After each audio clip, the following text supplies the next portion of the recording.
here for the checkers. Now, if you thought that was fun, boy, you ain't seen nothing yet, as they say. The Naturally Fresh Classic for the Hooters Cup Series, the late model cars, is next. Now, our pole sitter for this race is Daniel Keene, and just before the event, Stephanie had a chance to talk with him. Now, Mark and Bill, we've got quite an interesting story here. This is Daniel Keene. He's our pole sitter for tonight. But the past couple of races has been pretty interesting. Tell us about how you got to this position. Well, tonight, I'll tell you, we didn't get a chance to get here to practice yesterday. So we come in this morning, and we've been a little bit off all day, and we've been struggling with the car, trying to make it work. We didn't have time to scuff no tires or nothing, so we qualified 10th. But now you're on the pole. Tell us how that happened. Well, just like, last week, what we did, we qualified 10th in the draw of the pill, which put us on the pole this week. Last week, we qualified on the pole, draw 10th, and then we elected to start in the rear, so I was really lucky tonight. So basically, Daniel Keene totally reversed his role from the last race. Then he qualified fastest, started 10th. Tonight he qualified 10th, but he's starting on the pole here tonight.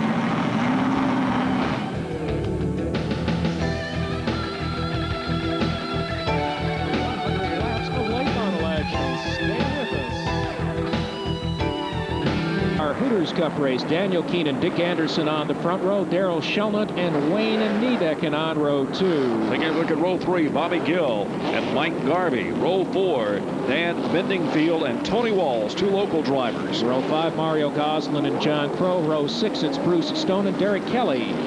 Looking at row 7, Mike McCrary and Lonnie Vaughn. Row 8, Nevin Jenkins and Jimmy Cope. On the 9th row, it's Larry Raines and Steve Christian. Row number 10 will be Russell Bearden and Tracy Goodson. Row 11 and 12 came out of the qualifying race. Dave Pletcher along with Gary Jones, Randy Fox, and Roddy Sanders. And on promoter's option, Jeff Burkett and Mr. All-Pro Jody Ridley. The next time by, we've got another 2 laps to go before we'll go to green flag action. And the top qualifier, the best time on the field, was laid down by Tony Walls, and he picked up $500 from Motorsports Design, for official designer and decal maker for Hooters Racing and sponsor of our fast qualifier tonight. There's the series points coming in with Daryl Shelnut, Garvey, Keene, Goslin very close together. Mr. Excitement, Jimmy Cope, sitting back there in the 5th position. Mark, there's a lot of interest in this Sportsman Series here. Everyone I talk to is talking about just how exciting these races are. As Tony Boswell gets ready to turn the field loose, $5,000 is awaiting tonight's winner after 100 laps of late model competition. 3 for second, $2,500 for third. You see the rest of the payout there. A good purse with fastest qualifier, halfway leader, and for top rookie finisher, also picking up some bonus money. And we're just about set to go racing with Daniel Keene and Dick Anderson at the front of the field. Late model action, the staple of Saturday night racing all across America. The headliner now on the Hooters Cup Series, as we are under green, and Dick Anderson has taken the lead. And the Mopar goes to the front. Dick Anderson has the strongest Dodge perhaps in short track racing in America today. This driver has an Avenger on the drawing boards, but he's brought this Dodge here tonight. He had a little problem down at the last race of the season, and yellow is already waving. And we have a trouble up in turn number 1 as a car is up in the fence. They went 3 wide into turn number 2. You can't make that happen. And Lonnie Vaughn, a tough break, sitting 7th in the series points, is up against the fence, and he has significant suspension damage to the right side of that car. That is going to be a very early evening for him. They may get him back out there, but it will not be a good points night for the driver from Ohio. Lonnie Vaughn, driving a Chrysler LeBaron, a Mopar product, has kissed the outside retaining wall and has damage to the right front corner of his automobile. He's going to be able to drive it back, looks like, to the pits. He's got it under power now, even though the wrecker has been dispatched here at Huntsville, Alabama. And Tracy Goodson was also involved in that incident that brings out caution on lap number 2. He does not appear to have suffered any significant damage to his car. And Vaughn, who owns a trucking company, is going to have to do some significant work to truck his way back to the front of the field, if you can turn that into a verb. Now, Tracy Goodson, I guess, has indeed gone behind the wall. We were looking at another car that is significant damage on that entry. Tracy Goodson. His damage primarily is fiberglass on the left corner of the car. The left-hand side basically stripped away there. It looks like the right front corner of Lonnie Vaughn got into this car and basically stripped away the fiberglass. You see the driver inside, see his helmet there, along with that fresh air system hooked up, which has been ripped out of the left quarter window. Now, temperature is in the upper 50s here in Huntsville, Alabama this evening, and I'll tell you what, Mr. Goodson has got himself some serious air conditioning on that car now. It's got a nice form of ventilation, you might say. Getting back up to the leader, I was surprised that Daniel Keene let Dick Anderson just jump out in front of him like that. I thought Keene, since he had earned the pole position after drawing the pill, would have probably fought a little harder for it. And let's go down to Stephanie Boyd, who has more on the Tracy Goodson story. Well, I can't tell you that Tracy Goodson tried to make the first Hooters Super Cup races. He failed to make those races. He's really been trying to get into this series. He's really anxious to run well here tonight, so I know this is a setback for him, but you can see this crew is working hard. They're trying to get him back out there as fast as they can. There won't be much of a body left on his car, but he'll get out there, turn some laps, and entertain a full house here at Huntsville Speedway. We will be going back green in just one lap, where Dick Anderson has the field in tow. They will line up for a single file restart. Sitting second is Daniel Keene. Third is Daryl Shulnut. Mike Garvey is fourth. Junior Niedecken is fifth. Sixth is Bobby Gill. Seventh is Dan Bedingfield.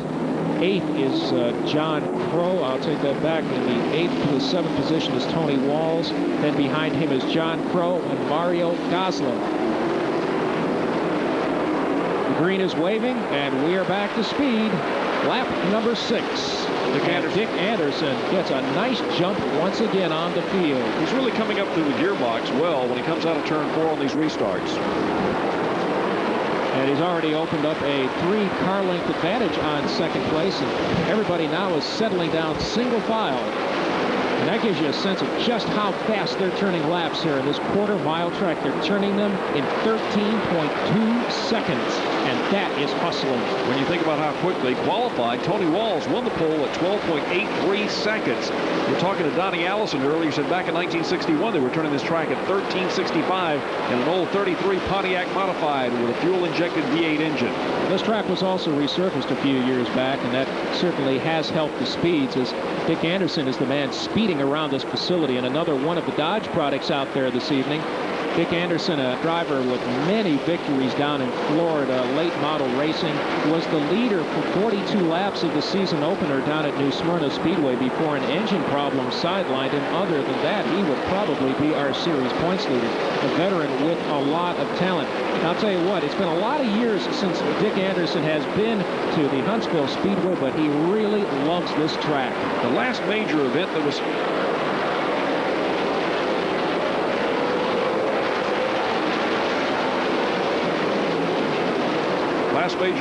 was held here was back in 1981. And they ran an all-pro race here at that particular time, and they said they just had all kinds of cars here. But this is the first time in over 15 years that this many sportsman cars have shown up here. We had 39 take qualifying runs here today. You can imagine how many we loaded up. We've only started 26. Well, this is the battle for third. Daryl Shulnut, the winner of round number 2, and our series points leader, is battling for third. Mike Garvey, who had a very good opening race down at New Smyrna, is right there behind him. And then Junior Niedecken from Pensacola, Florida, is sitting back there in the 5th spot. Keeping your eye here on Daryl Shulnut, who won the Bradenton, Florida race. He says this track is very similar to Auburndale and St. Petersburg down in Florida. He says, I'll run well here tonight if I can just get my car off the corner. Not necessarily into it, but off the corner to get the speed down the front straightaway and the back straightaway. And a lot of drivers, as is a want of every driver, you put 40 of them in a room and you'll get 40 different opinions on how to set up a car. And a lot of these drivers are gearing their cars differently, setting them up to get off the corner real quick, or to work their motors in different ways. And that is certainly the case with Dick Anderson. He has figured this track out. He likes it. He's run well here before, and he finished second in Bradenton and thought he would have won that race. But for a little bit of a problem that we'll get into a bit later in the show. I know we'll have a chance to talk more about him. Now Daniel Keene at the second race of the season was the fast qualifier, and in the pill draw drew 10th. Now, race officials, Hooters officials, gave him the option of going shotgun on the field, and if he could win the race, he would pick up a $10,000 bonus, as you heard Stephanie talk with him before the race. And he decided to do it. He got up into the top 10, but that was the best he could do. Now, Anderson seems to have things pretty much his own way, as he is now coming up on Jeff Burkett, who is top 10 in the points, but having trouble tonight. And we asked him to explain why he likes this track so much.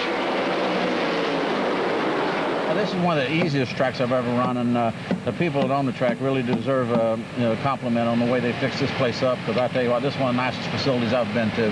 And this track here, it's a pretty basic track. You go in the corner and you turn left, stand on the gas. So you can come here for the first time and you're not to any disadvantage at all, I don't feel so. And it even shows in the lap times and all. I've probably only been here once, and that was 10 or 12 years ago, and I feel like we're running faster than anybody here. So this place here, I'm sure everybody here feels real comfortable here, but they're going to be in for a big surprise tomorrow night at Birmingham. And he's referring to round number 4 of the Hooters Cup Series. This is a doubleheader weekend. They'll head to Birmingham next tomorrow night for 100 laps of action Saturday night. That's a track that a lot of drivers are hoping to be able to take a race car to. Some drivers did bring 2 cars to this particular event. Jeff Burkett, who was in the 31 car that got lapped a moment ago, is in his brother's car.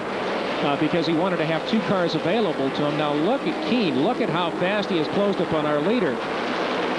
Bobby Gill is sitting back there in the 5th spot. And boy, talk about a man who had a tough second race, as he's now going for 4th. And a little contact there with Mike Garvey. He was right on his heels there and almost got him in the quarter panel. Actually, there was no contact. It looked a lot closer than it really was, but I would like to see the view from Bobby Gill's seat. Gill follows him into the quarter now squarely. Now, Bobby Gill was the first car out in round 2 at Bradenton. He was battling for the 2nd position on the speedway, had cleared a couple of cars. Looks like he had the spot, then got clipped and went up into the fence. Now, Keene went outside there just a moment ago. This is not an easy track to pass on at all, but Keene thought about going upstairs to see what the high side of the racetrack was like. He is now tucked back in line as the leaders have caught slower traffic. Front straightaway crash. And the leaders will come to the caution flag as there is a car down on the inside of the speedway. Car number 3. Nevin Jenkins. The other car involved was the 10. And that is Mario Gosselin, and that is a big problem for the man sitting 4th in the points. As everybody just stay low and look out, because that piece of car is going to come flying off here in just a moment if he doesn't come immediately to the pits. In fact, it's beginning to wonder how he can even see. Well, the caution flag here on lap 32, which completed 33 laps now. And Nevin there, this is the 2nd week in a row that we've seen him spin around. He was involved in a very similar skirmish down at Bradenton, Florida. He's in the electronics business. And that is Mike McCrary Jr., the future brother-in-law of Mario Gosselin. Mario is going to marry Michelle McCrary here sometime in the near future. And their parents are involved in racing. Marilyn McCrary was in the Formula Cup race a little while ago. Mike McCrary is also involved in the series, Mike McCrary Sr. And you see some of the damage, and it is significant on Mario Gosselin's entry. They want to strip that left front fender off so that it will not come loose on the racetrack and bring out another yellow flag. They're going to temporarily try to fix him and get him going again, but he's got some extensive damage there, most of it cosmetic-wise. These cars are racing again tomorrow night. We'll be able to see them repaired by that time.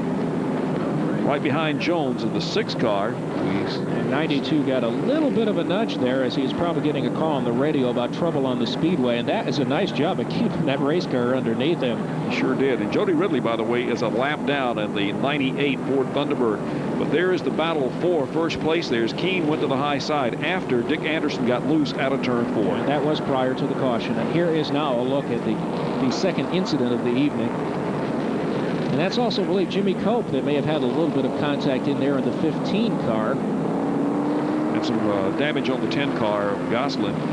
Already evident there as he headed for the first corner. Here's a look at our top 5 as we have just passed the 1/3 mark of this contest. Anderson, Keene, Shelnut, Garvey, and Gill, your top 5. They've all run all 3 of the races so far in the series, so they know what this is all about. And Stephanie is down trackside with more on the Mike McCrary situation. Mark and Bill, Mike McCreary pulled into the pits just before that last caution. They say his wiring system's burned up. You can see the guys working feverishly here under the hood trying to get this problem fixed. Mike's pretty much just sitting back taking it easy right now. It looks like he's not real optimistic about it, but I think they're going to try and see what they can do to get him back out on the racetrack. There's really not much else he can do but just sit back and let the crew do their job and stay out of the way and try to get him back on the track as quick as possible. You can only hope to pick up some valuable points here for the payoff at the end of the season. Jody Ridley in the Fiber 1 entry did not have a very good qualifying run, came in through a provisional starting berth. And he was very concerned about the qualifying here because he is not a good qualifier, but normally in the all-pro races that he runs, they're 200-lap affairs or more, and Jody Ridley is noted for saving his race car and being around at the end, but with only 100 laps to run here, it was a different situation, and he knew that he had to work hard to get into the field. As you said, he had to take a provisional to make the show and has never really had that car hooked up all evening. If you're just joining our telecast, 38 laps into the second half of our doubleheader from Huntsville Speedway. The Hooters Formula Cup cars ran a little while ago. Anthony Lazzaro, the victor there. Dick Anderson is trying to take his first victory of the late model, the Hooters Cup Series season. And he has had a very strong race car by himself, but his problem, as there was in the previous race, has been how to handle the race traffic. And every time they start coming up on the traffic, they really have to make some very bold moves and have to plan where they're going to be. And sometimes when you make that spur-of-the-moment decision, oftentimes it can be wrong, and it was almost wrong when he came out of turn 4 and the car almost got out from under him prior to this caution flag. The light is out at the top of the pace car. That means we will go green in one lap. That car that just went by is what's left of Tracy Goodson's entry. He is obviously back out on the speedway running at a significantly reduced pace, but he is out there and battling for as many points as he can get, because $25,000 awaits the series champion of the Hooters Cup season. As the green flag flies, Dick Anderson once again gets a good start, works off the second corner and down the back straightaway. Daniel Keene some 4 car lengths behind, but Darrell Sheldon's been caught up behind 2 lap cars, one of those being the Sanders machine, the other one being the Ridley machine. And they'll have a clean racetrack here for a while. The front 2 cars will, and this will begin to give us some sense of how much race car Daniel Keene has under him. Speed shot as they head down the front straightaway. Yellow already out on the track again. And caution is out on the speedway for the 3rd time on lap 42. Possible debris up in turn 1 and 2, right to the outside retaining wall. They want to go out there and retrieve that before we go back to green flag racing. And it's up against the fence in turn number 1. They'll clean that up and we'll be back green pretty quickly. But in the meantime, we'll take this break so we can come back under green. Stay with us. And we are back under green just moments ago, completing our first lap back at speed with Dick Anderson continuing to pace the field. Second is Daniel Keene. Third on the racetrack, but not in the official scoring order, is Jody Ridley. Ronnie Sanders is also a lap car. The 3rd place car is the blue car of Darrell Shelnut. Right behind him is Mike Garvey 4th. Bobby Gill is in the 5th position. 6th is Wayne Niedecken. And that is the way we're running as we approach halfway the next time by. And there is a bonus for leading halfway of this race as well from Short Track Magazine. In this Hooters Formula, the Super Cup Series, and that $500. Dick Anderson, something's wrong on his car, and he is slowing down. Slowing down significantly on the racetrack. We do not see smoke. A dramatic development at halfway in this contest. Our race leader from the green is coming to the pits. No, he will stay on the racetrack. Unusual situation for Dick Anderson in the Mopar Dodge. Now Anderson, back at the second race, thought he could... Whoa! Major crash. Crash up in turn 4 involving almost half the field. Including the man that won the pole. Tony Walls involved. Beddington also involved. Jimmy Cope in the 15, the 3 car of Nevin Jenkins. John Crow, Ronnie Sanders involved. Gary Jones. Jimmy Cope. Dave Pletcher. Nevin Jenkins. Sanders. I think we've got most of the cars involved. We may have we will not call that number until we can read it for sure. Wayne Niedecken also in there, but looks like he's able to pull away without any harm to his entry. That is the 81 car, and that is Tony Walls, who was our fast qualifier. And boy, when trouble happens on a quarter-mile speedway, it happens in a big hurry. Major crash between turns 3 and 4, and it's amazing the two local favorites were both involved. Dan Bendingfield from Huntsville, Alabama, along with Tony Walls. Walls, 32 years old, been involved in racing for some 9 years, and said his most memorable win here was in '89, the last race of the year, in which he also picked up a championship here at Huntsville. And I need to make a correction. There are two 15 cars in the Speedway with very similar paint schemes. The 15X car was the one involved. That was Russell Bearden. Jimmy Cope is still on the Speedway without apparent damage. We'll be back to sort this out further. A big wreck on lap 54 in just a moment. We've had a big one here just about 5 laps ago up in turns 3 and 4 that involved 9 cars by our unofficial count. Some of them seriously damaged, some of them just a little bit of a bump and are able to continue. Stephanie, though, has more on the Dick Anderson situation, our race leader who fell off the pace just before that big incident. Well, Mark, as you said, he did fall off the pace right before that big incident, so really this was a good break for him. Turns out he had a left rear tire going down. He had an opportunity to come into the pits, change that tire, check the other tires, make sure everything was okay, and he's back out on the racetrack and ready to go at it again. And not showing any particular distress at it. It's just one of those things in racing. And there's nothing you can do about it except grin and bear it, because it's going to happen to somebody else the next time out. And because of so much debris up there in turns 3 and 4 and some fluid down on the speedway, race officials have thrown the red flag on the field on lap 58. What was really scary about this last yellow was with all the cars piling up in turns 3 and 4, the race leaders were coming into that area. At the same time, Dick Anderson, having his problems, had an opportune moment to get into the pits and get the tire on, like we just told you. Tony Walls was involved in the accident. Stephanie Voigt is down trackside. Tony, that looked like a nasty one. Tell us from your perspective what happened. Well, there was 2 cars spun in front of me, and I got slowed down. I was under control. Everything was fine. I got hit from behind. Just a racing accident. This Monte Carlo was just really hooked up tonight. It was doing great. And I'd like to thank WDRM, Country 102 Indicator, and Kilpatrick Chevrolet and Boaz, and Gold Coast Jewelers from Arab. They done a great job this week helping me out sponsor-wise, and if it wasn't for them, I couldn't be here. Sure do want to thank you. How tough is it to maneuver traffic on this track? Well, for people that don't race here, it's real tough, but the regulars here, we can get around pretty good. We got a little advantage on these guys, but it is hard. If you're not accustomed to racing here, it's very tough. I know this has got to be really disappointing for you. This was your first race with the series, and here you come out fast qualifier. How disappointing is it? Oh, it's just terribly. I just can't explain how bad it is, but that's how it goes in racing. The car was brand new, and we was out there just riding, waiting on the race to unfold. I believe we had a great chance at winning. That's just the way it is. So Tony Walls calls it quits tonight, but I'm sure he'll be back later. Well, Tony would consider this a minor accident in his career, but he had to be somewhat worried about the fact that somebody crashing into the rear of him. It was down at Odessa, Texas, at the Speedway down there. He won the pole and elected to go to the rear for a $5,000 bonus. On lap 10, some years ago, he was crashed into the rear. His car exploded, caught on fire. He is a proponent of safety equipment. He said, hey, I could have gotten out of that car had I worn my Nomex gloves that night. Unfortunately, I didn't. I got some burns on my hands and my face and my left arm.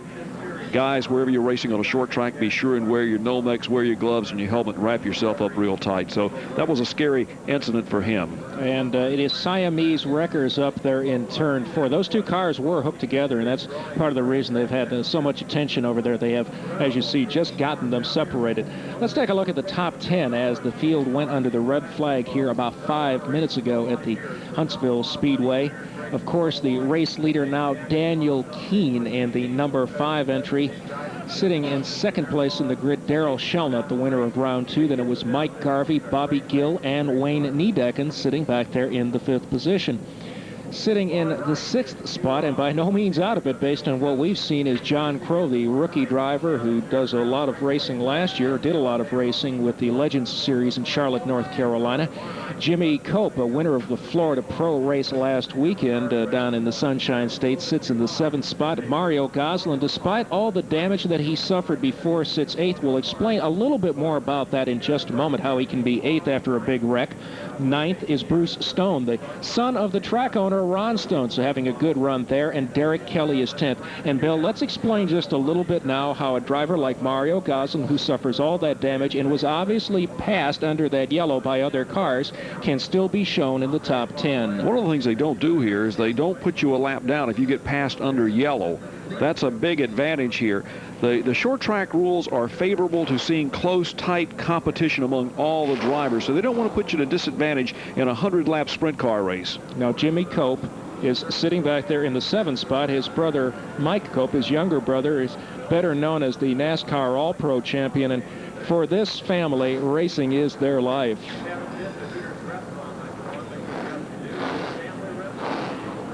Our family was in racing from day one. My grandfather, my uncle, my mom, my dad. We both grew up around it, grew up in it, and we stayed in it, and still in it. So it's just a natural progression. Was there ever any question in your mind what you would do? No, I always loved doing it. Mike liked doing it. And he's got a real good deal now, and I'm trying to find a sponsor, and I hope we can both get to the top. 58 laps have been completed here. We're under a red flag situation for a crash between turns 3 and 4 several moments ago. Most of that damage has been collected up and moved back into the pit area. A number of cars have been eliminated, but we're going to have one Keene race. Speaking of the leader, Daniel Keene, because he's on the point. And our Stephanie Boyd is certainly earning her naturally fresh salad after this race. She has been up and down pit road checking on the aftermath of this incident, and she has caught up with Russell Bearden, whose night has been cut short. Stephanie?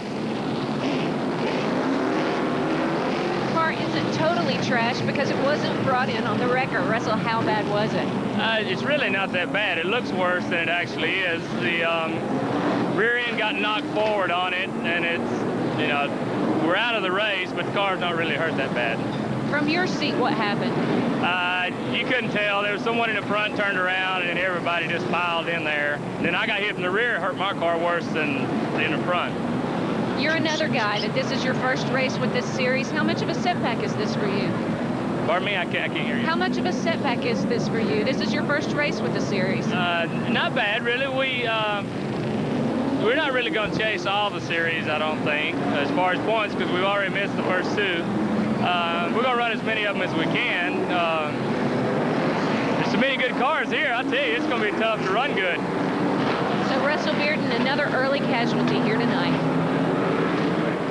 And Wayne Niedecken gets a little bit of help from the safety crews here to get his entry fired up.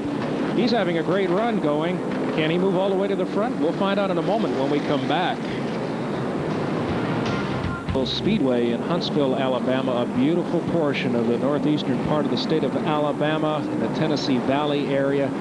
It is our first visit. It has been a beautiful day. It is a beautiful part of the country. If you get a chance, you should come visit. There's a great U.S. Space Camp here and Rocket Center. Great scenic attractions all throughout the northeastern Alabama area. Let's walk you through all the cars that are on the Speedway. Daniel Keene is our race leader. Sitting in the number 98 car, but not second in the race, is the lap car of Jody Ridley in the 98. Third on the track is the second place car. That is 7, Darrell Shelnutt. Fourth is Mike Garvey in the 91. Fifth is Bobby Gill in the 71. 25 is Dan Bendingfield, a local driver just involved in the crash, followed by the 15 of Jimmy Cope. John Crow is 38, Jimmy Cope is 15, and the field is back under green on lap number 59. And Daniel Keene, a man who set fast time down in Bradenton, Florida in round 2, is now setting a fast pace at the front of the field, and he's got the advantage of having Jody Ridley back there. Lapped car between himself and the second place runner, and Ridley is never an easy driver to get around. Jody Ridley would like to get back into the lead lap if he possibly could. He's going to give chase to Daniel Keene. Working off the second quarter now, Ridley at about the same distance. One man who's hung up further back in traffic is the car that visited the pits of Dick Anderson. Dick's going to have a difficult time getting back to the front. But he is still on the lead lap, and that is the advantage of the rules that they have in this series, that you can pit under caution and not lose a lap.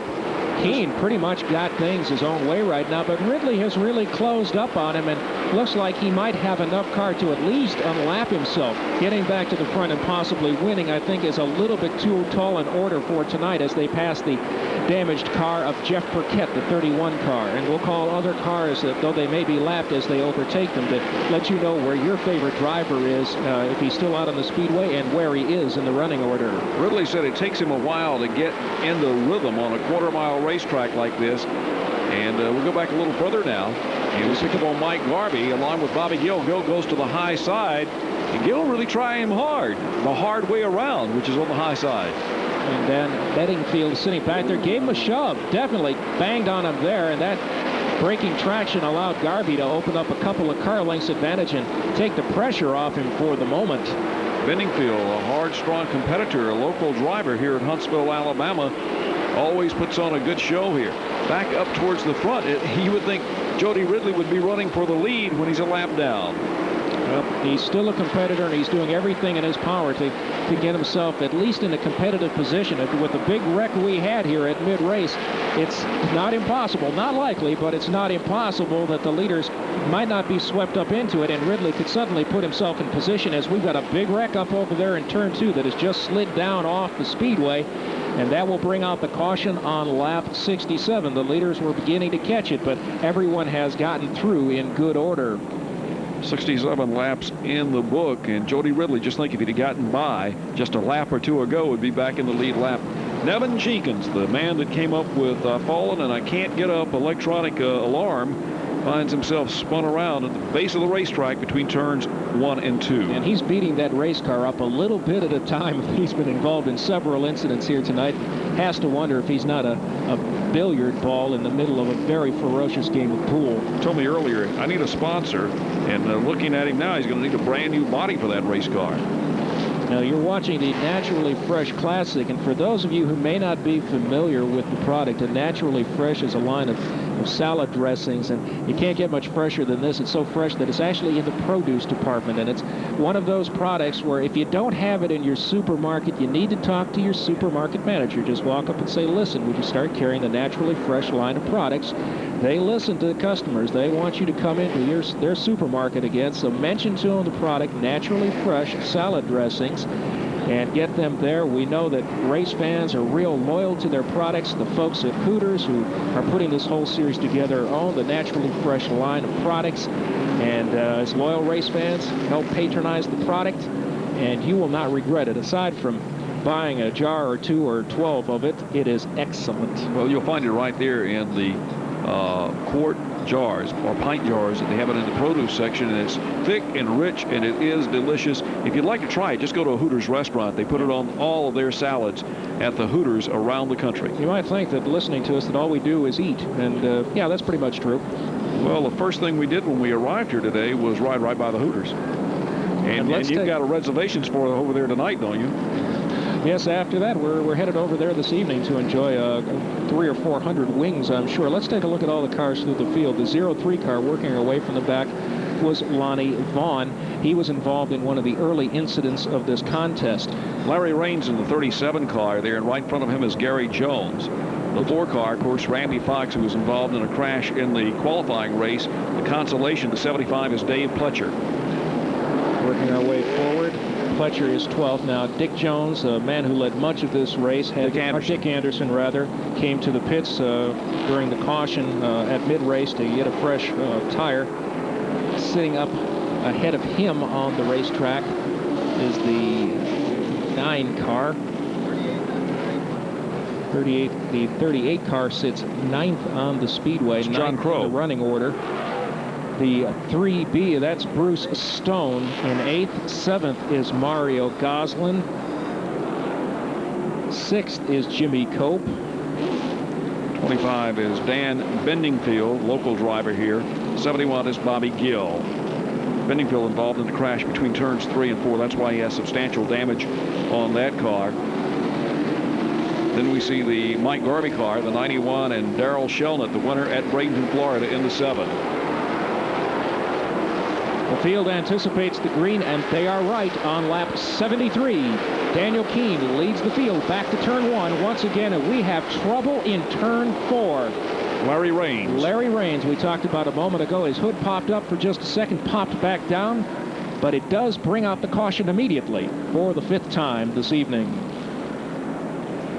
74 laps are being shown now on the scoreboard as the yellow flag is waving here. And once again, Jody Ridley had the opportunity to try to pass the leader, Daniel Keene, and couldn't do so on that restart. And we want to make sure that you hear the names of all your favorite drivers that are out there. There are 2 6s out there. One of them is a 6K, and that's Derek Kelly, whom we could not see just a moment ago, but wanted to let his fans know that he is still out and running on the speedway in fairly good order.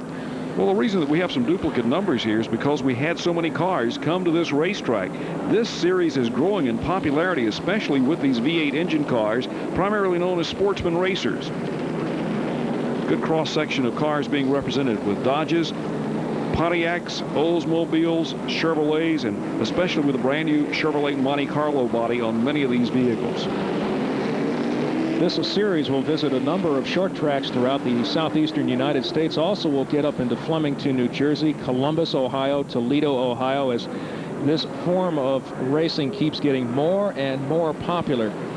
Jody Ridley, for the last 10 or so laps, has been doing his darndest to try to get around race leader Daniel Keene to get back on the lead circuit. He has not had any luck doing it, not for want of trying, but this has just not been Mr. All-Pro's night at all. Jody's pulling a 686 gear. He says, I perhaps got the lowest gear of anybody out here just to try to get up and off the corner. He says, I'm turning my engine 8,100 RPMs. He says, I'm almost to the point where I'm floating the valves.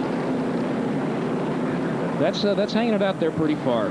He says, really, I got to keep it within scope, and I got a rev limiter on the thing. He says, but you know, when you get above 8,100 RPMs, he says you can almost feel the valves tag the top of the pistons. And these are 9-to-1 compression engines, so they can stand just a little bit of abuse, not like you would see necessarily in a Winston Cup car. Of course, the Winston Cup cars now are also turning 87, 88, 8,900 RPMs is not unheard of anymore.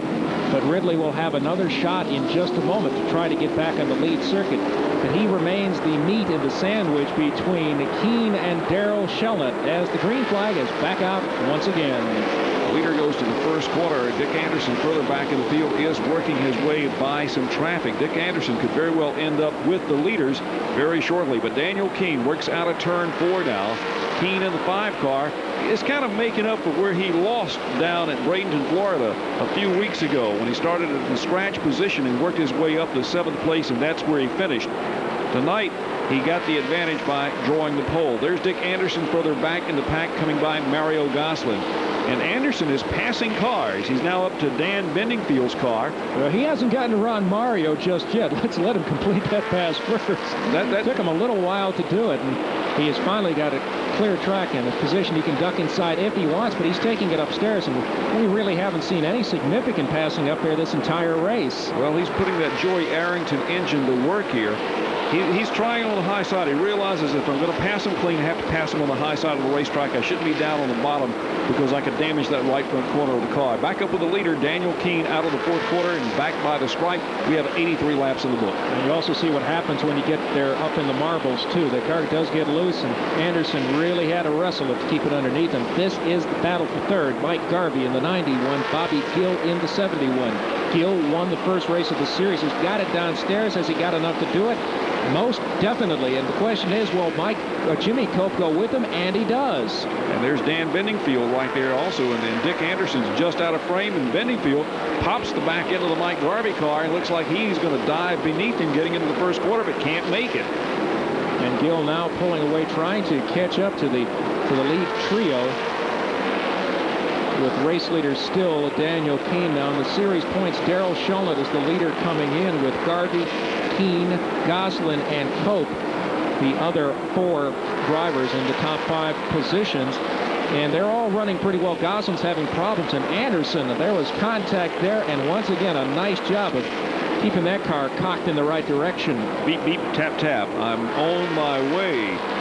filling up your rearview mirror. You've got to move over maybe, but at the same time, Dan Bendingfield says, no, I'm going to protect my position. I'm going to hang right here with Mike Garvey. Another little love shove out of the second quarter, but Anderson can't make the move. Well, Dick Anderson will not win this race, barring a miracle, but he's putting on a nice driving show here, showing you why you can lean on other drivers a little bit with late model cars, and that's the kind of fender banging that brings fans to their feet. It is a capacity crowd here at the Huntsville Speedway for the second straight week. They opened their local season last weekend, and look at the work that Anderson is doing now. He's all over Mike Garvey. He said, get out of my way. I tell you what, he's having as much fun wrestling himself as he is trying to wrestle positions away from those in front. Well, he got bumped there off the second quarter. You saw him fighting the steering wheel to recover the car, but he is really battling as if he is going for the lead and the win in this race at lap 92. Yes, 8 laps to go, and now Bobby Gill, as Jody Ridley has now yielded to the front runners as we're getting down to the money laps. Bobby Gill is up into the strong third position behind Darrell Shelnut.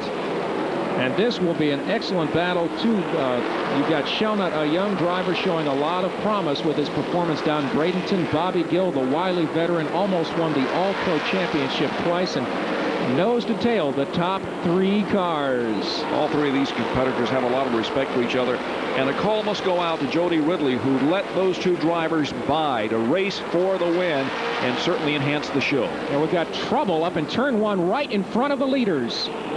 And that is the 3B car of Bruce Stone, who pulls away, but we've got a number of cars involved. Lonnie Vaughn, the 37 of Larry Raines.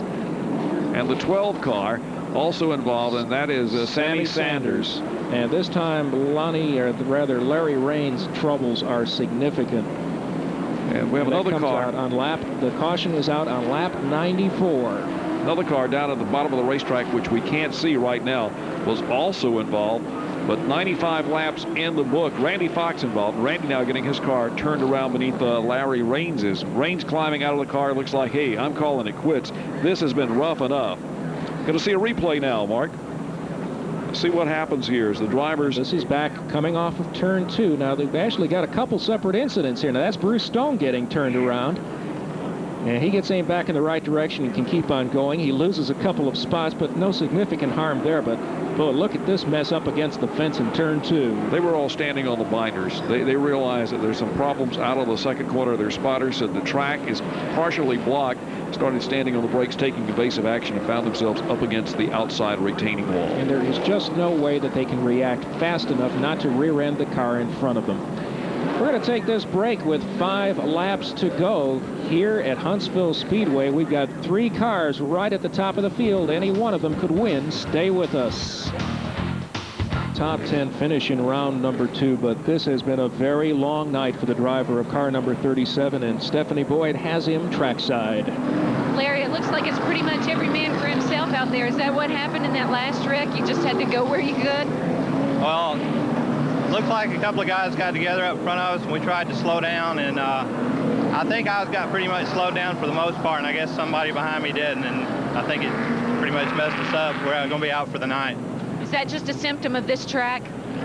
I guess it's typical, but I guess maybe if some of the guys look a little farther down the road, some of this could be avoided. It's just racing, though. I know none of it was intentional. So Larry Raines still has a good attitude, even after an early finish tonight. He's also got a long night of work if he hopes to have that car ready to race tomorrow night in Birmingham, Alabama. Well, some of the drivers brought 2 cars to this racetrack in anticipation of, hey, this could be a slugfest among cars, especially trying to pass on this 3/8 mile track. Now, something I've got to say is Dick Anderson has done a good job going to the high side of the racetrack, but he's got damage on the right front quarter of his car that happened while the yellow came out just a few moments ago. So he may not quite be able to maintain the charge that he was mounting. Now let's reset the field and how they will finish this race. They will go back to the last green flag lap, which was lap 94. So there are 6 laps to the checkers. Daniel Keene is leading the field back to starter Tony Boswell. The green is out. It's a 6-lap dash for $5,000 with Keene at the point. Shelnut second, as close as he's been the entire race. Bobby Gill sitting back in third, hoping for something good to happen. Jimmy Cope in the 15 back in fourth. Those are the top 4 cars in the running order with 5 laps to go. Darrell Shelnut comes in here with the lead in the points, riding in second place behind Daniel Keene. Bobby Gill is there, a previous race winner. Second and third, both of those drivers have seen the checkered flag here in the Hooters Series. And it's hold your breath time at the front of the field. Now Shelnut's playing everything he's got. He's not holding anything back. He hasn't been the entire race. Bobby Gill all over Shelnut for second place.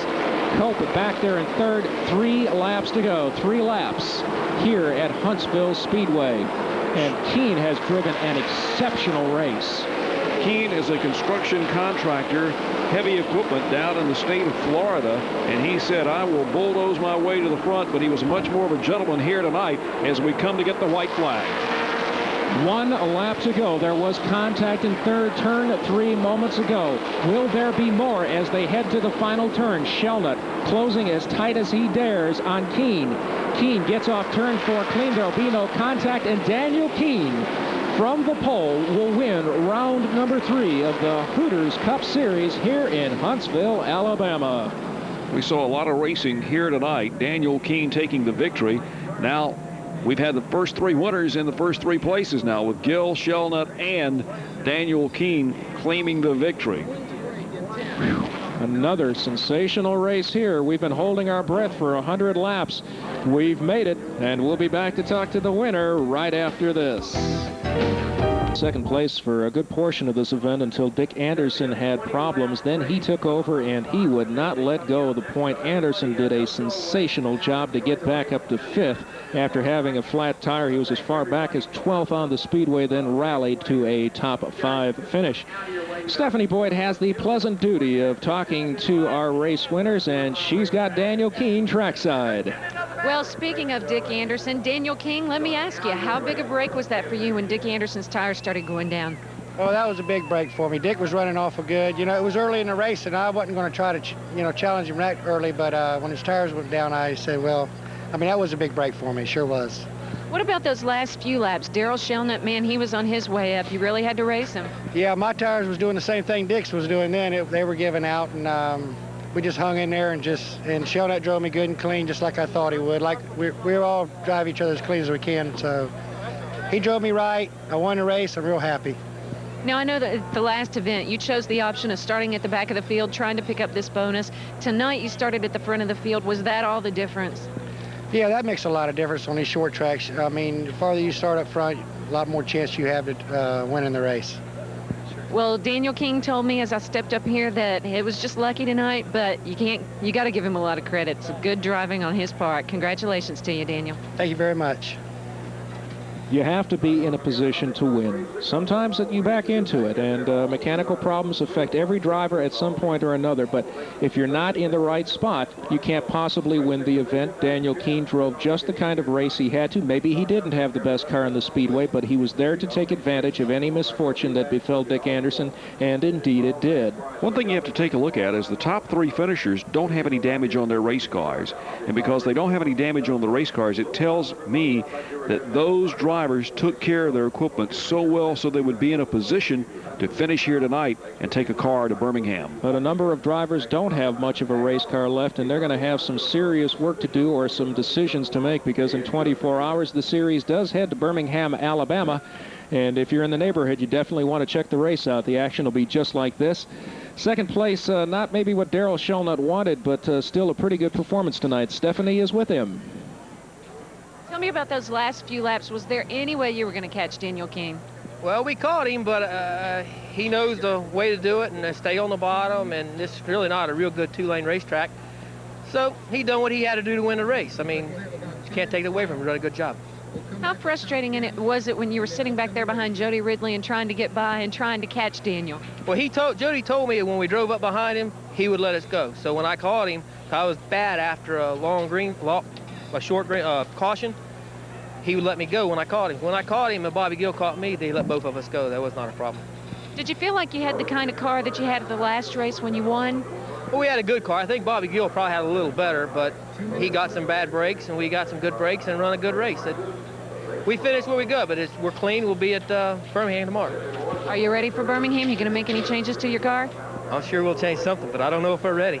I'd like to say thank you to Heads by Rick, Commercial Foreman, Jimmy's Equipment, Penske Shocks, Goodyear Hooters. I mean, everybody good. This is a great series, and I'm glad to be associated with it.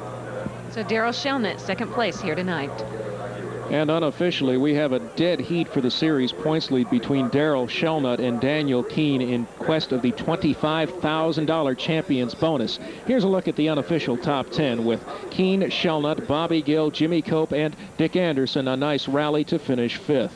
Taking a look at 6th through 10th, Mike Garvey. John Crow had a good run here tonight. Mike McCrary 8th after his problems early in the event, and Mario Gosselin with his problems came in 9th. Scott Wimmer was 10th on the field. Darrell Shelnut's a driver I can't say enough about. And that 25 car is actually Dan Weddingfield. We don't want that to slip by there. Coming up, April 15th, Birmingham, Alabama, the Fairgrounds Raceway. Then the Southern National Speedway in Kenly, North Carolina on the 28th and 29th for both series cars. That ought to be a great one. Then March 12th and 13th at Lanier Raceway in Gainesville, Georgia for both the Formula Cup and Hooters Cup cars. Our congratulations to Anthony Lazzaro, who won round 3 of the Formula Cup race here earlier this evening over Alan May, and to tonight's late model winner, the Hooters Cup Series, Daniel Keene. For Stephanie Boyd trackside, Bill Hennessy in the booth, I'm Mark Allen, thanking you for joining us and thanking everyone in our production truck for a great job tonight. We'll look forward to seeing you live on many of these same affiliates on April 29th. See you then, everybody.